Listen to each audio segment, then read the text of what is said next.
ನಿಮ್ಮ ಸತ್ಯ ಯುನಿಲೆಟ್ ಅಲ್ಲಿ ಫುಲ್ ಮೂನ್ ಸೇಲ್ ಮೇ 31 ಒಂದಿನ ಮಾತ್ರ. ಸತ್ಯ ಯುನಿಲೆಟ್. ಬಿಜೆಪಿ ಹೇಗೆ ನೋಡುತ್ತದೆ ಅನ್ನೋದು it's not A proper question. I think ಅದು ಅವರ ಪಕ್ಷದ ಆಂತರಿಕ ವಿಚಾರ. ಭಾಳ ದಿವಸದಿಂದ ತಮ್ಮ ಮಾಧ್ಯಮದ ಮುಖಾಂತರ ನೋಡ್ತಾ ಇದ್ದೀವಿ. There is a power sharing agreement has been done between Siddaramaiah ji and D K Shivakumar ji. ಯಾಕೋ ಏನೋ ಸ್ವಲ್ಪ ಹೆಚ್ಚು ಕಡಿಮೆಯಾಗಿ ಕೊನೆಗೂ ಮಾನ್ಯ ಸಿದ್ದರಾಮಯ್ಯನವರು ರಾಜೀನಾಮೆಯನ್ನು ಕೊಟ್ಟ ನಂತರ ನೂತನ ಶಾಸಕಾಂಗ ಪಕ್ಷದ ನಾಯಕರಾಗಿ ಸನ್ಮಾನ್ಯ ಡಿ ಕೆ ಶಿವಕುಮಾರ್ ಅವರು ಆಯ್ಕೆ ಆಗ್ತಾರೆ ಅನ್ನುವಂಥ ಸುದ್ದಿಯನ್ನು ಕಾಂಗ್ರೆಸ್ ಪಕ್ಷದಿಂದ ಮತ್ತು ತಮ್ಮ ಮಾಧ್ಯಮದಿಂದ ತಿಳಿದು ಬಂದಿದೆ.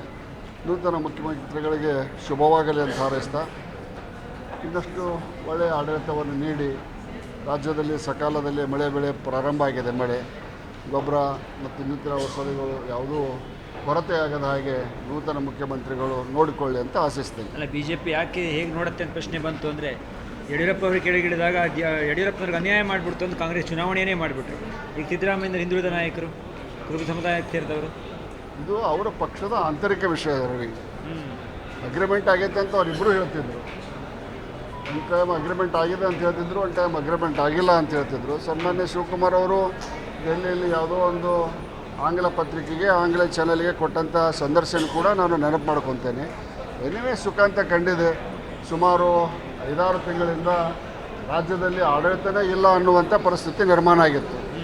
ನಾ ಕೊಡೆ ನೀ ಬಿಡೆ ಅನ್ನುವಂಥ ಪರಿಸ್ಥಿತಿ ನಿರ್ಮಾಣ ಆಗಿತ್ತು. ಈಗ ಅದು ಅಂತ ಮುಗಿದಿದೆ. ಉತ್ತಮ ಆಡಳಿತವನ್ನು ನೀಡಲಿ ಅಂತ ಭಾರತೀಯ ಜನತಾ ಪಕ್ಷ ಬಯಸ್ತದೆ.